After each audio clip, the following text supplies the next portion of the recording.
in fact, Julius, I have your initial card, which because maybe we'll create an Africa Stalking Museum here. I think I have the original cards where Graham's card is written client service, and then mine is written head of business development. They will have one for us on called CEO. We even have one for Which you actually started our office. No, I did try to get me some work. So, in 2010. So I have a card that when the Kisumu Museum will be showcasing my work in December for a month, I'm going to put all these things as a Son of the Nile exhibition. Just to show people how journeys are and how they are intertwined. So Julius, you would briefly speak about the Chamasis, the one who is a doctor, student, and the one who is now at Savannah. Because initially she didn't even like her name before she did this I Am From poem, and there was a transformation. And now she likes and embraces her name and consequently her identity. She's a granddaughter of Dr. Hezron Manduku, who did a lot of work in Kisii. But you can speak about that particular family. Then the other thing you can speak about is some of the travels I've done with you, and you can speak about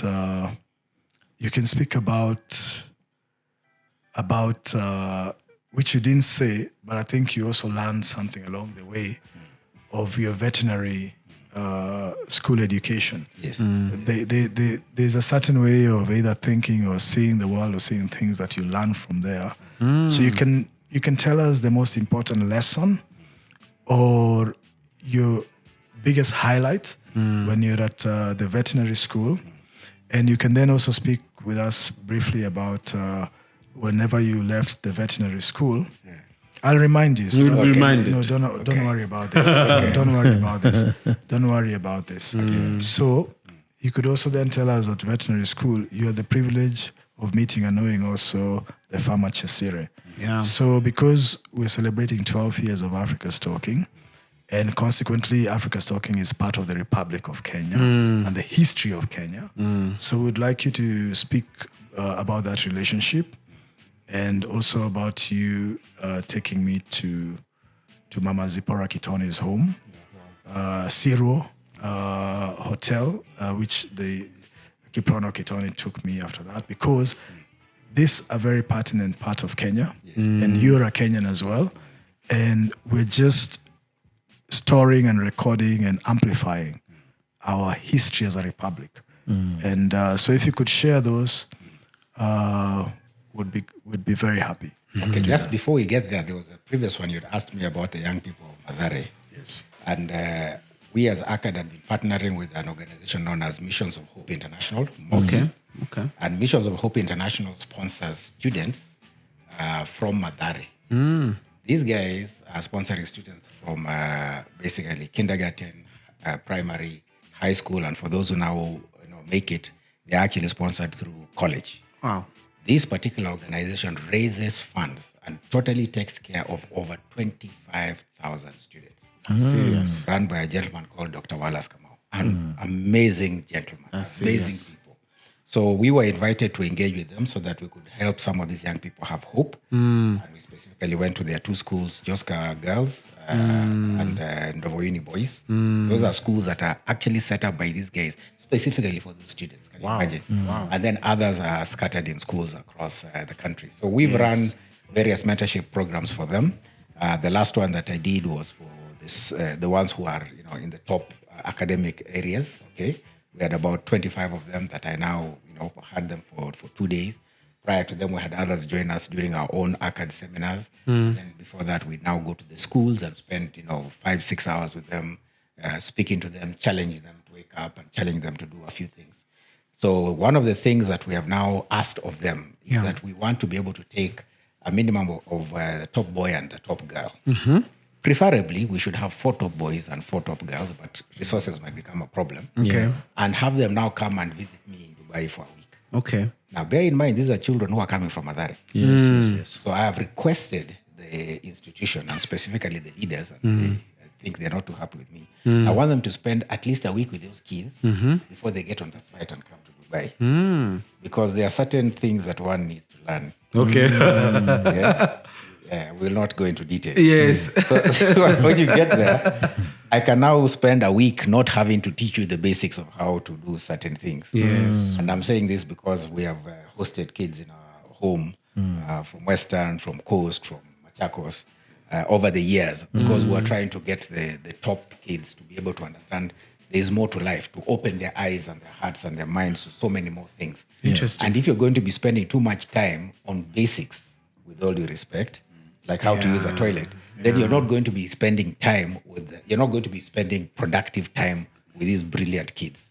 So let's have a week for them before they catch that flight. Let them go through the entire process of that documentation. And for the organization, let them be able to, we've given them the criteria, 5 criteria of how you're going to choose these kids. Yes. Based on the 5 criteria for our ACAD application criteria for going to. Kindly share that. Yes, for going abroad. Number one, what is their leadership like? Yes. And we have to have a whole conversation about what leadership is. Number 2, what are your solutions to society? Number 3, how are you quantifying your corporate social responsibility? Number 4, how do your academics look like? Remember, we're not starting with academics. How do your academics look like, number 4? And then number 5, how are your references like? Okay. So if you're able to have those 5 basics, and you're able to now do the profile writing as we require it done, we have an outline of that, as well as tell us about your solutions to society. And again, we have a format for that. Yes. Then we can start having a conversation. Unfortunately, the 80-20 rule persists here. 80% of them want to sit back and Graham should find the solutions and then I should benefit from his work. I see. Teddy should go and start setting up Africa's Talking and I should just come and just enjoy because after all, So we are not solution oriented. So if we can have those 2 basic ones. At most, would like at least 4 guys, 4 girls, and 4 boys. Bring them over to Dubai, spend a week with them, take them around, show them how these guys have created this place from nothing. Yes. And then bring them back. And we want kids who are in Form 2, so that they're in the educational system for Form 2, Form 3, Form 4, another 3 years, and let that experience impact them in terms of how are they going to translate it to their own studies. Yes. Now, when people think I'm crazy for doing this, one of the things I did with my daughter as an example is that she did a full month of a law internship in Botswana. A full month. Okay. She was in Form 2. Okay. How is somebody in Form 2 doing a law internship for a month?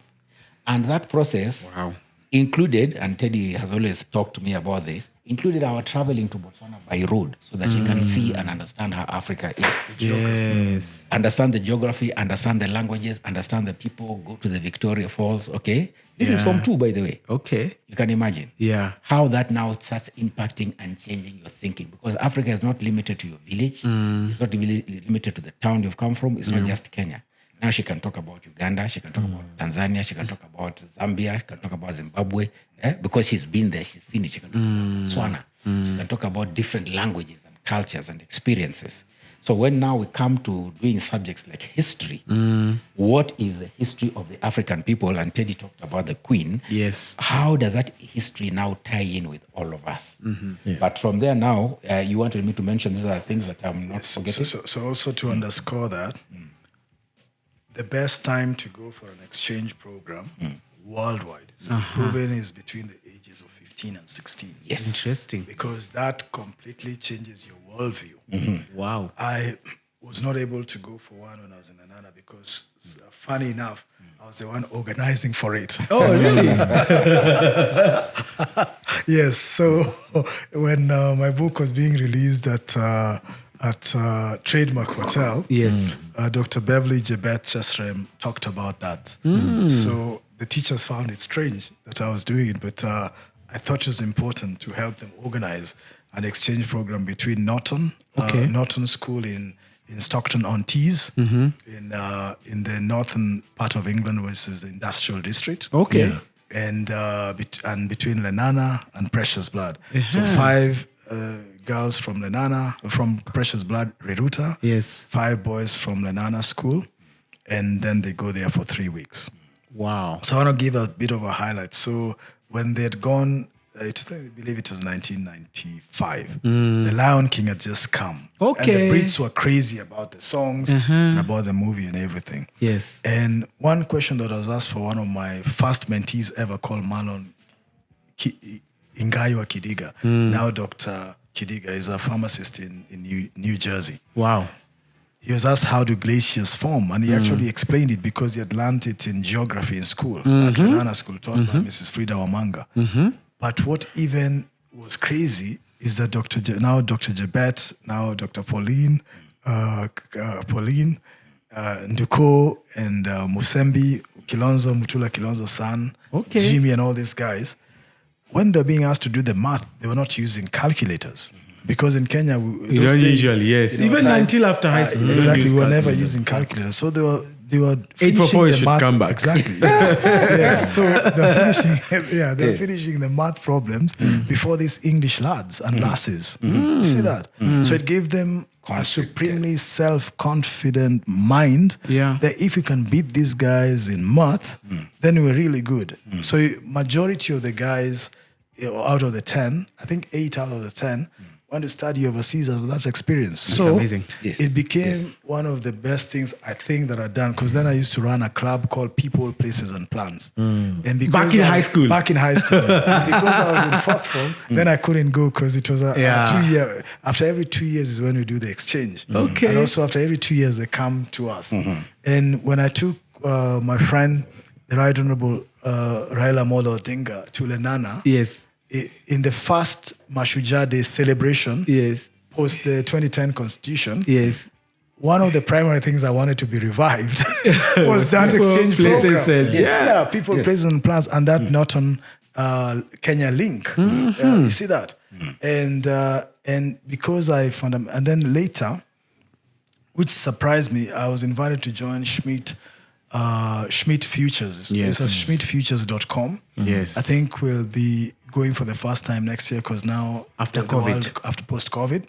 But the interesting thing about it is that Schmidt, who was the CEO of Google for 10 years and the chairman of Alphabet, and he really made the stakes of Google go up. He started a program called Schmidt Futures to power people who power people to change societies, basically. So he has a unique program called Rise Challenge, which is actually being run by a Kenyan, Dr. Rutenberg, Dr. Kamau Rutenberg. And it's called the Rise Challenge. So he picks kids from 15 to 17 years. And you're given skills development, like exactly what Aka does. And he does something then even more extraordinary, or on top of that, because he funds your project for your lifetime. Wow. You see that? So I wanted to bring that so that we can have a continuation of these opportunities at that age, because they often say a good entrepreneur should already start practicing by the time they're 17. Latest 25. After that, then you can be one, but you'll always just miss the mark. You'll be struggling. But miracles happen. Miracles, like General Sanders. I went to school. Like General Sanders. KFC story. Yeah, KFC story happens, but that's fun in between. But for the real deal. Or it takes a really sheer like even amount of effort. even what she said about Christine. Yes. Christine, what Julius said, Christine was invited to study law in Kenya. I don't know where she is now. Studying. She's chosen, because of confidentiality. She will not want me to share the details. But she was admitted to do law, KU. Exactly. But she got a better offer where she is. Exactly. And so she's studying, let me not go there. That's okay. She'll catch up with me. and I harassed you a bit. But she's gotten a better offer. That's the point. Okay, interesting. Yeah, and it's good to have offers. Yeah. And options. Poverty is a lack of options. By the way, actually, Julius is saying a very important thing. So I like this because I like the idea of marrying service to critical thinking. Okay.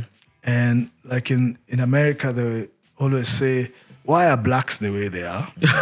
Or why is it that Mexicans are in bodegas and favelas and all these kind of things? They don't usually ask, what is the edifice that created those favelas, ghettos, and all that? So I like the idea of marrying critical thinking with service. Yes. And you've done service to your daughter. Yeah. Granted, she's your daughter, but she's also done it for other mentees in Yeah. ACA Yes. or other relatives. Yes. What I'm trying to say is that you've spoken about a very important word. And that's actually the primary reason I went to the States. You have choices. You have multiple choices. In Kenya, the multiple choices are only limited to exams, KCPE. Yes. and a couple of public unis. Public unis, you see that? So if you have choices, then you've just said now, she has gotten a better offer than what Kenya or KU or whatever university she was going to go to could have given her. Could you speak a bit about one of ACAD's important way, which is negotiation? Because you need that negotiation whether you're about to get married, to go to a school, to get a pay rise. Yes. It's a skill that you'll carry for the rest of your life. And just to give an example, because I get asked this all the time, people ask me, how much pay should I ask for? And I'm more than telling it's so simple. First, go and check the market rate on Google at a minimum. And what are you worth, or how do you value yourself? And then after that, you then just give a range. And then you move on. So you can speak about that because it's a very important skill. And even schools like Harvard or any other top tier schools, they don't beat the rest of the world because they're any smarter. They're just better packaged and better prepared with the skills that are practical. And in fact, even if you go to the House of Windsor, if you're to look why they've been able to have so much power, it's because their power of rhetoric is supreme and their power of writing is also supreme. Like even when you saw King Charles repeating things that you could think he's speaking in 15th century English, it's just to show you the power of words. It's to show you also the power of words when they are spoken in the right tone and to the right people at the right time. So you could have somebody who nudges you or who nags you. Those are two different words. There's one who nudges you. There's one who nags you. So these are two different things. So with what he taught his daughter all along, he's speaking about Christine wrote this. Christine prepared for this. Christine sold this, which you haven't spoke about.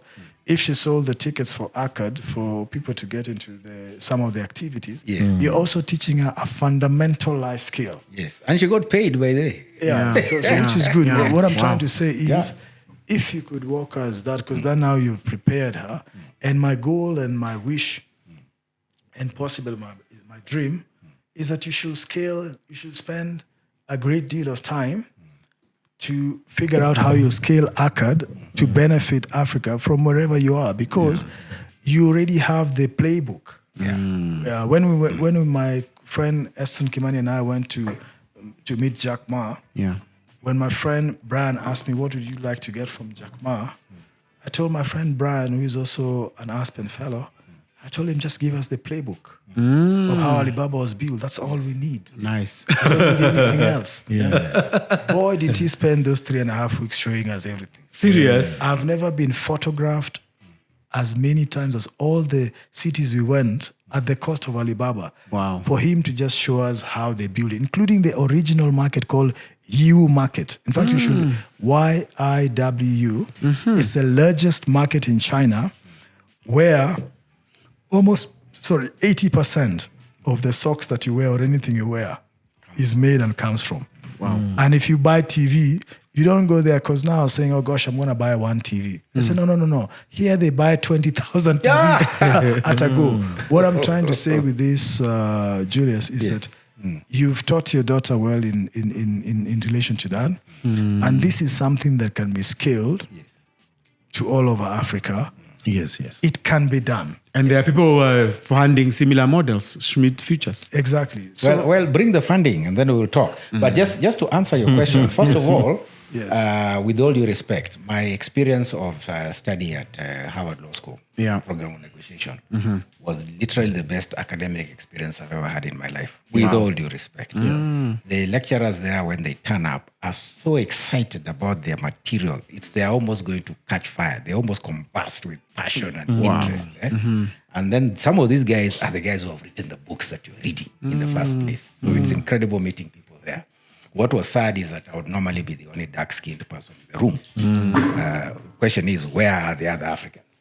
Why are they not there? That for me was extremely painful. But the skills that are taught there, as Teddy has said, are very well packaged. It's a proper program. You run through it, And for me, as I said, it was our professor at UMass Boston in dispute resolution, Professor David Matz, who basically said, guys, you have to go for this Harvard program. And the Massachusetts educational system there of universities is such that you can actually go to different universities in the same place. Nice. So that is basically how I got in. And that was, as I said, the best experience for me.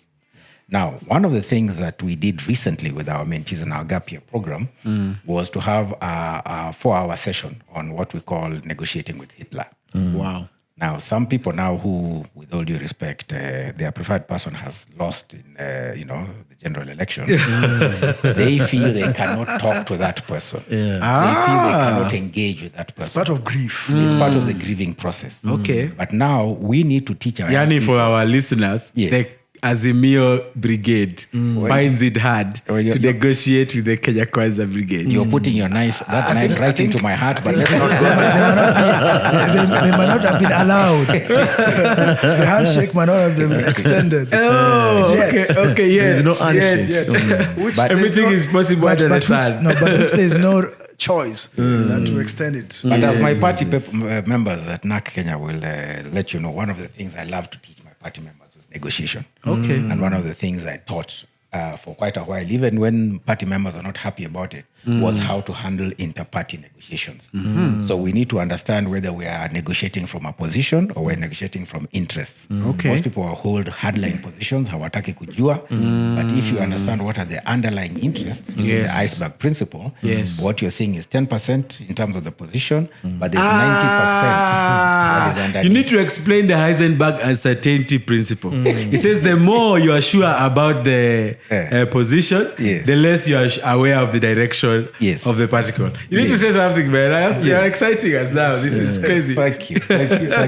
So when we speak about negotiation and we train in issues of negotiation, those are the things that you bring out. And with all due respect, if you make the mistake of bringing your children to ACAD and we take them through negotiation as a parent, your children will begin ripping you off the way I have been ripped off by my daughters. Because they plan, they know what my interests are, they know how to approach the subject, they understand the anchoring, they understand the opening bid, they understand what concessions they are going to go through, they understand the whole gambit, both from distributive negotiation to collaborative negotiation. Okay. And therefore, for me as a parent, by the time I've taken 3 blows from this one, 4 blows from that one, another 3 blows, I just realized, do this. It's easier just to give in. So we as people need to understand how to negotiate, because now that my mentee boys and girls are getting married, you have to negotiate with your spouse or potential spouse. Do you understand what the position is? Do you understand what the interests are? So wait first. Is it true to say that lack of knowledge of negotiation is an injustice? It is an injustice. It is it is a huge injustice. It's a crime. Actually, it's such a big crime and injustice that I'd like Julius to go in depth in it, because we've even sold.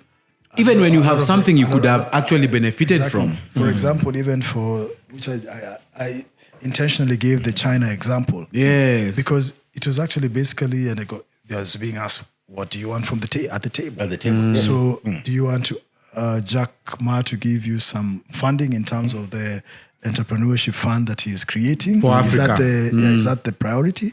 Or is there any other thing that you wanted? Yeah. So I said it very calm. In fact, Brian was very surprised. I said, show me the playbook of Alibaba and also show me the strategy. Nice. This is exactly what I asked. Yes. And this is exactly what I was given. Or rather, what we were given on behalf of the whole... Of the continent. Because you were going there for the continent's sake, right? So all the 24 other guys were... So that's what we were given.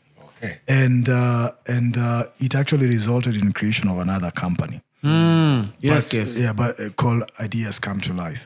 So what I'd like to, Julius, for you to help us, even when our leaders go to China, Yes. we don't negotiate properly for the loans or the things. There are things like the funny wagons that were given that could have been given free of cost. Yes. Why would we Even have the said, engine shouldn't have been diesel. Exactly. Why shouldn't we have said, give us a few free, but let's buy the brand new train, high-speed train, so that we say for Mombasa or whatever, this is what we use. But for cargo, we're willing to use the old trains. So there was room for that. And nobody, including some of their most distinguished diplomats, nobody was helping Mr. Kenyatta and Negotiate Mr. Ruto a good at deal. that time, Dr. Ruto, to negotiate a good deal. Yeah. Please walk us through. This is a very important example. Yes. Resulting in the injustice we have, which is we are overpaying for a product that was undervalued. Yes. Exactly. Yes. No, overvalued. Overvalued. Yeah. And in fact, even constructing the whole thing became even a total mess. Yes. Because everybody was now wanting money from it. Everyone wanted to take something from it. So please walk us go through that. negotiation. Even the steps, what someone should expect, and why somebody should take negotiation. Well, just to begin with, very first nice. of all, the negotiating table and partners depends on the ethics of the person in the first place. If you have the typical Kenyan who's coming there for his stomach, then he's going to sell you 30-year-old locomotives at the price of brand new ones, and he will feel nothing because he has no ethics, he has no values, he's not a leader. He's there to eat. So he couldn't care less about negotiation skills. So such persons who are in charge and are choosing a negotiation team need to bring people on board who actually care for the outcomes of the negotiation. You need to bring people with the skills of being able to negotiate. So that's why I say the last thing that we did with our Gap Year 2022 group was negotiating with Hitler. And then thereafter now, such a person, as I said, needs to be able to understand. First of all, there's a lot of background research you need to do before you get to the negotiation table.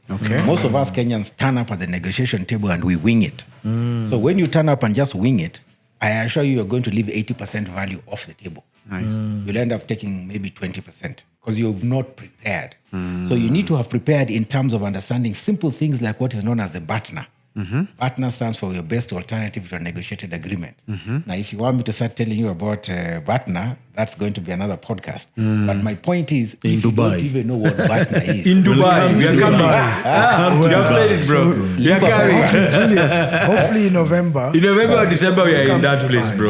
Be ready. We'll come to Dubai. Make it worth No, it's not hearsay. We are coming, so we'll do that. But make it worth my while. But let's keep going. Okay? Let's keep going. So if you're not even familiar with your partner, okay, in the first place, let alone the other the person you're going to negotiate with, their own partner. You cannot even do these things. You cannot now, therefore, begin to understand what is their opening bid, what is their potential closing bid, what is their reservation value, what is the ZOPA, the zone of possible agreement. If you don't know that, you are like a blind person with a blindfold trying to box in the dark. And that's how our negotiators go into these places in China and the rest, and they sell our country. So even if a person actually does want to be able to do a good job, but has not been taken through this kind of skills training, you're lost. You will be lost. You will not be able to do anything. That's what I'm saying. When my daughters, who chose to take those classes when I was training them, chose to learn from them, when they decide that they are attacking me, I'm done for. Because they have researched. They know their father's interests. They know the concessions they're going to give. They have planned these things. They're not coming to me, daddy, spur of the moment. No. That is why now, when this young girl was raising those $8,000, she knew exactly who to target, how to target them, and understanding, that this is a person who has an interest in building youth leadership. She was able to pitch in that way. Okay, it was very systematic. It was very planned. There was no or other off the cuff. And some of these people, of course, would call at very odd hours and insist, what's happening? Yes, hey, wait. Can you speak to her? Okay. So again, give her. Okay, she had her phone, but sometimes they're calling me on my phone. And let me tell you, she would make a presentation that would just blow your socks off. Now, if you're able to do that at 15, what are you going to be able to do when you're 25? These are skills that you need to have so that you're able to, first of all, negotiate with yourself. yourself successfully, such as negotiating for you guys to get out of bed before 10. I know you guys. No, it's because we are sleeping at 3. Oh, okay. Yeah, we are working hard. No, we don't play. Yes. I thought you were partying. No. That's why you can't get out in the morning. No, we don't play. By the time we're going to bed, at least Julius, the world has woken up. Yeah. Julius, what time is it? Julius, could you look at your watch and say, what time is it? No, Julius, what time is it? I haven't. Okay. It's almost what are we doing? 8 p.m. in Nairobi. Right? Okay, so 8:30. Yeah. I understand. We are going strong. I understand because when I was running my business, Leroy Services, I was operating on 3 continents and 8 countries. Wow. I was And operating- this was in the 90s, bro. Yes, this is in the 90s. Okay, so I was operating with the US, and then Africa, and then China. So I fully understood what those time zones were. Unfortunately, most of my staff did not. And they thought this was the laziest CEO they've ever seen. How can a guy come to work at 11 in the morning? They just couldn't get it. But of course, you're getting a salary. You want to take your salary, you keep quiet about, the guy coming to work at 11. You don't know that I went to sleep at 6 in the morning. And you know the beauty of Africa. I've been up since 2 a.m. The beauty of Africa is that we are time zone blessed. In between. We're right in Yeah, between. the center of we the are world. the center of the world. Yes. When guys are waking up, we are awake. When guys are waking up on the other side, we are awake. Yes. It's And quite I think- interesting. And in fact, Graham, coming to that, Julius, because I find it very intriguing when you talked about the time zones. You could share with us, because China is of an interest to us now. I've been to China, I've been influenced by China. Before I went to China for the first time in 2015. We can say you're an objective African. Exactly. You have eaten both the Chinese and American pie. And now I'm making an African pie. Yes, and you have come out objective. That's a miracle. Wow. Thank you, Graham. So Julius, could you share with us briefly about your first visit to China? If you either went to get your supplies and how you did it and how you brought them back to Botswana, because some people have never experienced that, or they don't know what it takes. And we're trying to open their minds and by extension, opening their world. Yes. Well, one of the things that people don't understand is that entrepreneurship is something that can be taught. It's not always something that you're born with. So if you're taught certain entrepreneurial principles, then you'll be able to apply them in a business environment. Yeah. So for example, I started my business by basically buying and selling. I would buy wholesale in bulk, say from South Africa, from Zimbabwe, and then I would resell in Botswana.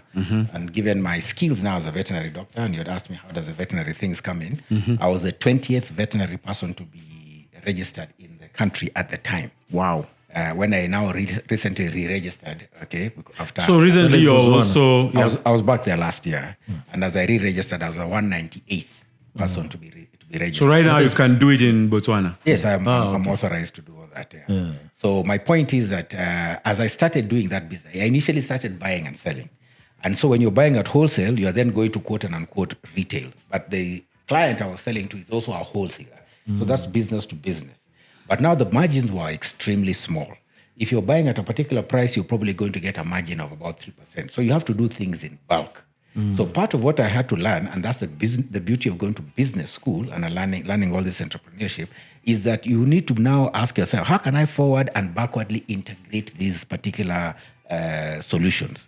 So if I'm buying from a wholesaler, where is the wholesaler getting it from? He's getting it from the manufacturer. So it became important for me to become a manufacturer. So as I wanted to become a manufacturer, that's when I first went to Singapore, see if I can do manufacturing there. Hey, man, those guys were too expensive, man. And where do the Singaporeans get their materials from? They get them from mainland China. So guess what? 1994, I go to mainland China. And I then did a tour of across literally half of China, to visit. I think I must have visited about 15 factories and other manufacturing, whatever, until I got to have about 3 that I had agreed with. And of course, you need to have your own agent there because even speaking the language at that time was a challenge. And I actually went into places where they had never seen a black man before. How old were you then? I was Still in your 20s? I was 28, 29 there. That's crazy. Yes, 28, yeah. You are an educated 28-year-old. Yes. That's crazy, bro. Yeah, but you see, there's also this thing called hunger, njaa, that causes stay hungry. Yes, stay hungry and stay foolish. So when I now You coined the phrase before Steve Jobs. In fact, Steve got it from China, I believe. Yeah, by the way, very true. Okay. Yes, no, I've studied Steve Jobs quite a bit. In fact, when Graham is saying I've had a taste of America and a taste of China, is that all on the Hangzhou campus of Alibaba, it was always written, stay hungry, stay foolish. Wow. But Steve Jobs was influenced a lot by Indians and also a bit by Chinese. That's why his glasses are like Mahatma Gandhi's. You see that? And Julius, also at the time when he's saying he's there at 28, is also because he mentioned a certain mentor and all these kind of things. Yeah. Yes. He had been blessed to have multiple mentors. Yes. And in fact, one of them was a foreign minister in the Republic of Kenya. I think, Julius, it's important to speak about some of these things because... Let me hold off on that one. Why? Is that guy advancedly mentioned? No. Julius, Confidentiality issues. Julius, listen to this. The reason why I'm saying that is because if, like Steve Jobs or like other people, I'm very blessed in connecting things. Yes. Okay? Yes. So people don't just happen out of the skies because some people ask me. In fact, one of my friends now who has a new children and is trying to raise them say, "What did your parents do so that you became supremely self-confident or A, B, C, D?" And there's always something that made you who you are today. There's always it's always a process. It's a process with people. Yeah, it's a process with people, and processes actually change people, companies, and things, and not just organizations or schools and all that. So, what I'm trying to say with this is that somebody opened your eyes wide open. On my part, when my angel mother was always cooking ugali in our living in our kitchen in Buruburu. There was a game she'd ask us, draw the map of Africa or the map of the world before the ugali starts, the simmering of the hot water. Serious? I'm dead serious about that.